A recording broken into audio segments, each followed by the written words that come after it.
इतिहास अध्याय 1 क्या, कब, कहाँ और कैसे। रसीदा का सवाल। रसीदा बैठी अखबार पढ़ रही थी। अचानक उसकी निगाह एक सुर्खी पर पड़ी। 100 साल पहले। वह सोचने लगी कि यह कोई कैसे जान सकता है कि 100 साल पहले क्या हुआ था, इतने वर्ष पहले क्या हुआ था। ये सभी बच्चों का सवाल हो सकता है, रसीदा जैसे उन सभी बच्चों का जो बच्चे दिमाग के बहुत तेज हैं और सोचते हैं, कुछ करने का चाहते हैं, और जो फ़ोन में लगे रहते हैं उनका ये सवाल कतई नहीं हो सकता, क्योंकि सोचेंगे ही नहीं तो सवाल बनेगा कैसे। चलिए आगे। कैसे पता लगा? यह जानने के लिए कि कल क्या हुआ था। तुम रेडियो सुन सकते हो, टेलीविज़न देख सकते हो या फिर अखबार पढ़ सकते हो। साथ ही यह जानने के लिए कि पिछले साल क्या हुआ था। तुम किसी ऐसे व्यक्ति से बात कर सकते हो जिससे उस समय की स्मृति हो। स्मृति यानी कि याद हो। लेकिन बहुत समय पहले क्या हुआ था, यह कैसे जाना जा सकता है? अतीत के बारे में हम क्या जान सकते हैं? अतीत के बारे में बहुत कुछ जाना जा सकता है, जैसे लोग क्या खाते थे, कैसे कपड़े पहनते थे, किस तरह के घरों में रहते थे। हम आखेटकों यानी कि शिकारियों, पशुपालकों, शासकों, व्यापारियों, पुरोहितों, शिल्पकारों, कलाकारों, संगीतकारों या फिर वैज्ञानिकों के जीवन के बारे में जानकारियाँ हासिल कर सकते हैं। यही नहीं, हम यह भी पता कर सकते हैं कि उस समय बच्चे कौन से खेल खेला करते थे, कौन सी कहानियाँ सुना करते थे, कौन से नाटक देखा करते थे या फिर कौन से गीत गाते थे। लोग कहाँ रहते थे। लोग नर्मदा नदी, मानचित्र एक में देखिए, नर्मदा नदी के तट पर रहा करते थे लोग। नर्मदा नदी का पता लगाइए और वहाँ देखिए आसपास के क्षेत्रों को। कई लाख वर्ष पहले लोग इसी नदी के तट पर यानी कि किनारे पर रहा करते थे। यहाँ रहने वाले आरंभिक लोगों में से कुछ कुशल संग्राहक थे, जो आसपास के जंगलों को विशाल संपदा से परिचित थे। अपने भोजन के लिए वे जड़ों, फलों तथा जंगल के अन्य उत्पादों का यहीं से संग्रह किया करते थे। ये जानवरों का आखेट शिकार भी करते थे। आखेट यानी कि शिकार, जानवरों को मार करके खाना। कुशल संग्राहक यानी कि संग्राहक का मतलब ये कि मतलब जंगल में रह कर के आसपास अपने भोजन की तलाश कर रहे हैं। अब तुम उत्तर पश्चिम की सुलेमान और किरथर पहाड़ियों का पता लगाओ। इसी क्षेत्र में कुछ ऐसे स्थान हैं जहां लगभग 8000 वर्ष पूर्व स्त्री पुरुषों ने सबसे पहले गेहूं तथा जौ जैसी फसलों को जाना आरंभ किया। उन्होंने भेड़, बकरी, गाय, बैल जैसे पशुओं को पालतू बनाना शुरू किया। ये लोग गाँवों में रहा करते थे, गाँव में ही रहते थे। उत्तर पूर्व में गारो तथा मध्य भारत में विंध्य पहाड़ियों का पता लगाओ। ये कुछ अन्य ऐसे क्षेत्र थे जहाँ कृषि का विकास हुआ, जहाँ सबसे पहले चावल उपजाया गया।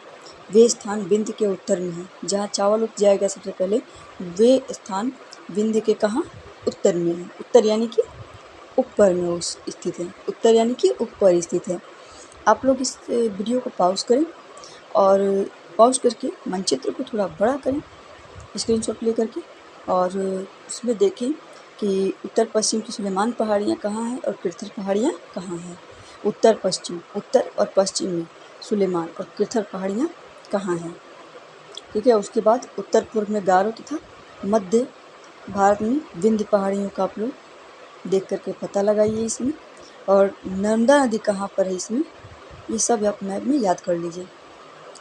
मानचित्र पर सिंधु तथा इसके सहायक नदियों का पता लगाने का प्रयास करो।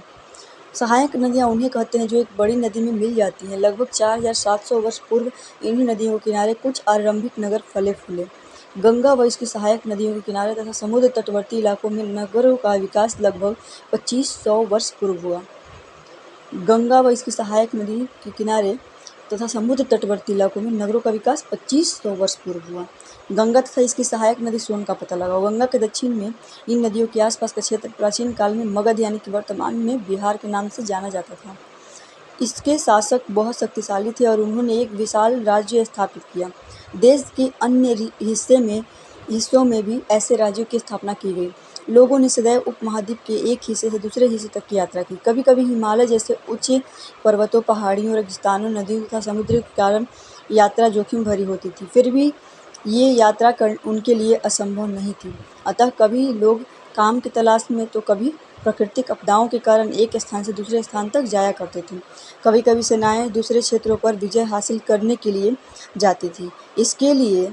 इसके अतिरिक्त व्यापारी कभी काफिले में तो कभी जहाज़ों में अपने साथ मूल्यवान वस्तुएं लेकर एक स्थान से दूसरे स्थान जाते रहते थे। धार्मिक गुरु लोगों को शिक्षा और सलाह देते हुए एक गांव से दूसरे गांव, एक कस्बे से दूसरे कस्बे जाया करते थे। कुछ लोग नए और रोचक स्थानों को खोजने की चाह में उत्सुकतावश भी यात्रा किया करते थे। इन सभी यात्राओं से लोगों को एक दूसरे के विचारों को जानने का अवसर मिला। आज लोग यात्राएं क्यों करते हैं? एक बार फिर से मानचित्र 1 को देखिए। पहाड़ियाँ, पर्वत और समुद्र इस उपमहाद्वीप की प्राकृतिक सीमा का निर्माण करते हैं। हालांकि लोगों के लिए इन सीमाओं को पार करना आसान नहीं था। जिन्होंने ऐसा चाहा वे ऐसा कर सके। वे पर्वत की ऊंचाई को छू सके तथा गहरे समुद्र को पार कर सके।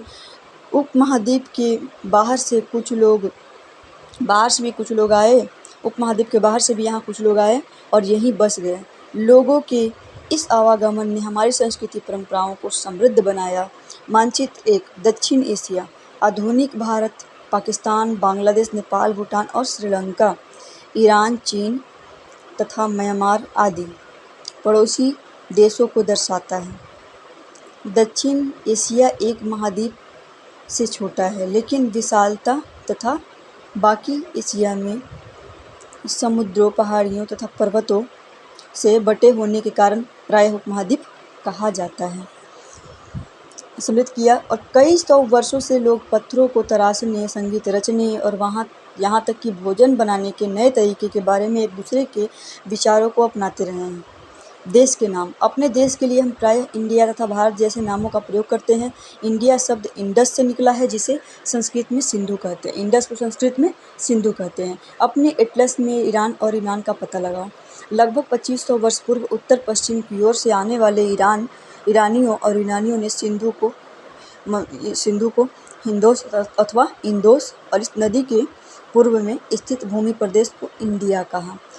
भारत नाम का प्रयोग उत्तर पश्चिम में रहने वाले लोगों को एक समूह के लिए किया जाता था। इस समूह का उल्लेख संस्कृत की आरंभिक लगभग 3500 वर्ष पुरानी संस्कृत की आरंभिक कृति ऋग्वेद में भी मिलता है। बाद में इसका प्रयोग देश के लिए होने लगा। अतीत के बारे में कैसे जानें? अतीत की जानकारी हम कई तरह से प्राप्त कर सकते हैं। इनमें से एक तरीका अतीत में लिखी गई पुस्तकों को ढूंढना और पढ़ना है। ये पुस्तकें हाथ से लिखी होने के कारण पांडुलिपि कही जाती है। अंग्रेजी में पांडुलिपि के लिए प्रयुक्त होने वाला मैन्युस्क्रिप्ट शब्द लैटिन शब्द मैनु, जिसका अर्थ होता है हाथ से निकला है। ये पांडुलिपियाँ प्रायः ताड़पत्रों अथवा हिमालय क्षेत्र में उगने वाले भुर्ज नामक पेड़ की छाल से विशेष तरीके से तैयार भोजपत्र पर लिखी मिलती हैं। आप लोग नीचे देख पा रहे होंगे, यही है भुर्ज नामक पेड़ की छाल। इसी को तोड़ के बंडल बनाया जाता था, एक कॉपी जैसा, और धागों से बांध करके और उसी में मतलब लिखा होता था। इसी को पांडुलिपि बोलते हैं। पांडुलिपि इसी को बोलते हैं। और अभिलेख उसे बोलते हैं जो किसी पत्थर या कहीं दीवार या फिर मतलब ईंट, ये सब मतलब धातु पर, कठोर धातु पर जो मतलब खुदाया जाए, उत्कीर्ण करवाया जाए, उसे हम लोग अभिलेख बोलते हैं। और ताड़पत्र या भोज नामक पेड़ की छाल पर जो लिखा जाता है, ताड़ के पत्तों पे जो लिखा जाता है, उसे हम लोग क्या बोलते हैं? पांडुलिपि, जो कि हाथ से लिखा होता है। ताड़ के पत्रों से बनी पांडुलिपि का एक पृष्ठ। यह पांडुलिपि लगभग 1000 वर्ष पहले लिखी गई थी। किताब बनाने के लिए ताड़ के पत्तों को काटकर उनके अलग अलग हिस्सों को एक साथ बांध दिया जाता था। भुर्ज पेड़ की छाल से बनी ऐसी ही एक पांडुलिपि को तुम यहाँ देख सकते हो। जितना भी अभी तक मैं यहाँ पर आपको याद करवा रही हूँ, याद करते जाइए, ध्यान से सुनते जाइए। इतने वर्षों में इनमें से कई पांडुलिपियों को कीड़ों ने खा लिया तथा कुछ नष्ट कर दी गई। फिर भी ऐसी कई पांडुलिपियाँ आज भी उपलब्ध है। प्रायः ये पांडुलिपियाँ मंदिरों और विहारों में प्राप्त होती हैं। इन पुस्तकों में धार्मिक मान्यताओं व व्यवहारों, राजाओं के जीवन और तथा विज्ञान आदि सभी प्रकार के विषयों की चर्चा मिलती है। इसके अतिरिक्त हमारे यहाँ महाकाव्य, कविताएं तथा नाटक भी हैं। इनमें से कई संस्कृत में लिखे हुए मिलते हैं, जबकि अन्य प्राकृत और तमिल में हैं। प्राकृत भाषा का प्रयोग आम लोग करते थे। हम अभिलेखों का भी अध्ययन कर सकते हैं। ऐसे लेख पत्थर अथवा धातु जैसे अपेक्षाकृत कठोर सतहों पर उत्कीर्ण किए गए मिलते हैं। कभी कभी शासक अथवा अन्य लोग अपने आदेशों को इस तरह उत्कीर्ण करवाते थे ताकि लोग उन्हें देख सके, पढ़ सके और उनका पालन कर सके। कुछ अन्य प्रकार के अभिलेख भी मिलते हैं, जिनमें राजाओं तथा रानियों सहित अन्य स्त्री पुरुषों ने भी अपने कार्यों के विवरण उत्कीर्ण करवाए हैं। उदाहरण के लिए प्रायः शासक लड़ाइयों में अर्जित विजयों का लेखा जोखा रखा करते थे। क्या तुम बता सकती हो कि कठोर सतह पर लेख लिखवाने के क्या लाभ थे? ऐसा करवाने में क्या क्या कठिनाइयाँ आती थी? इसके अतिरिक्त अन्य कई वस्तुएं अतीत में बनी और प्रयोग में लाई जाती थी। ऐसी वस्तुओं का अध्ययन करने वाला व्यक्ति पुरातत्वविद कहलाता है। पुरातत्वविद पत्थर और ईंट से बनी इमारतों के अवशेष, चित्र तथा मूर्तियों का अध्ययन करता है।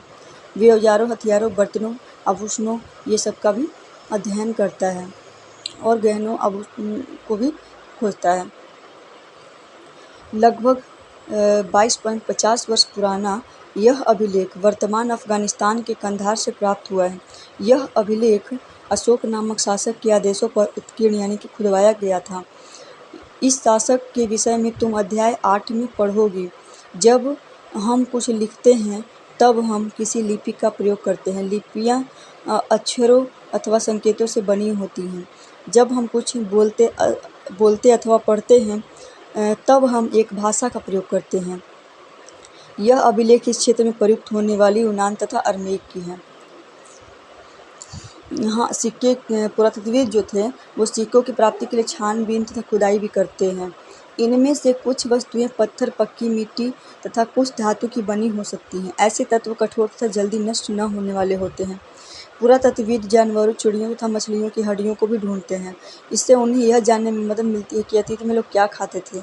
वनस्पतियों के अवशेष बहुत मुश्किल से बच पाते हैं। यदि अन्न के दाने अथवा लकड़ी के टुकड़े जल जाते हैं तो वे जले हुए रूप में बचे रहते हैं। क्या पुरातत्वविदों को बहुधा कपड़ों के अवशेष मिलते होंगे? आप बताइएगा कमेंट में। पांडुलिपियों, अभिलेखों तथा पुरातत्व से ज्ञात जानकारियों के लिए इतिहासकार प्रायः स्रोत शब्द का प्रयोग करते हैं। इतिहासकार उन्हें कहते हैं जो अतीत का अध्ययन करते हैं, यानी कि बीती हुई बातों का अध्ययन करते हैं। अतीत मतलब बीती हुई बात। स्रोत के प्राप्त होते ही अतीत के बारे में पढ़ना बहुत रोचक हो जाता है, क्योंकि इन स्रोतों की सहायता से हम धीरे धीरे अतीत का पुनर्निर्माण करते जाते हैं। अतः इतिहासकार तथा पुरातत्वविद उन जासूसों की तरह हैं जो इन सभी स्रोतों का प्रयोग सुराग के रूप में कर अतीत को जानने का प्रयास करते हैं। मतलब पुरातत्वविद वो होते हैं जो मकान, इमारत, गहने, आभूषण, जेवर ये सब छानबीन करते हैं, हड्डियाँ ढूंढते हैं, इकट्ठा करते हैं अतीत की बातों को, और उन्हीं को जो है ना इतिहासकार जो है स्रोत को लेकर के पुरातत्ववेताओं से स्रोत लेकर के इतिहासकार अपने ग्रंथ में लिखते हैं और वही इतिहास बन जाता है। इतिहास का मतलब है इति जोड़ हास, मतलब बीती हुई बात। किसी चीज़ का हास हो चुका है, कोई चीज़ खत्म हो चुका है, वही बीती हुई बातों का अध्ययन हम लोग इतिहास कहते हैं। अभी तक जितनी भी मैं बोली हूँ आप लोग लिस्टिंग करिए, ध्यान से सुनिए। फ़ोन मत चलाया करिए आप लोग। फ़ोन को जितना हो सके कम चलाइए, या फिर चलाइए भी तो यूज़ करिए सिर्फ स्टडी में, क्योंकि आपका भविष्य, आपका एक समय आपके लिए बहुत ही कीमती है। तो कृपया इस पर ध्यान दें। अब किनारे देखिए यहाँ पर साइड में क्या लिखा है, इसको पढ़ के आपको बताते हैं। बाएं, एक प्राचीन नगर में प्राप्त हुआ पात्र। प्राचीन नगर मतलब पहले पुराना नगर में प्राप्त हुआ पात्र है। चलिए छूट गया, आगे पढ़ते हैं। पीछे कुछ बातें छूट गई हैं जिन्हें मैं रिवाइज करा देती हूँ। अतीत का मतलब, वो अतीत के शीर्षक पे आप ध्यान दिए हैं, उस पे एक या अनेक मतलब हैं। यहाँ बहुवचन अतीत का प्रयोग किया गया है, एक वचन में नहीं, बहुवचन में। यहाँ याद दिलाने के लिए किया गया, अतीत का याद दिलाने के लिए किया कि अलग अलग समूहों के लोगों के लिए इस अतीत के अलग अलग मायने थे। उदाहरण के लिए पशुपालकों तथा कृषकों का जीवन राजाओं तथा रानियों के जीवन से थोड़ा भिन्न था, अलग था। सब व्यापारियों का जीवन शिल्पकारों के जीवन से बहुत भिन्न था। फिर मतलब इस तरह से इन लोगों का आपस में जीवन भिन्न था।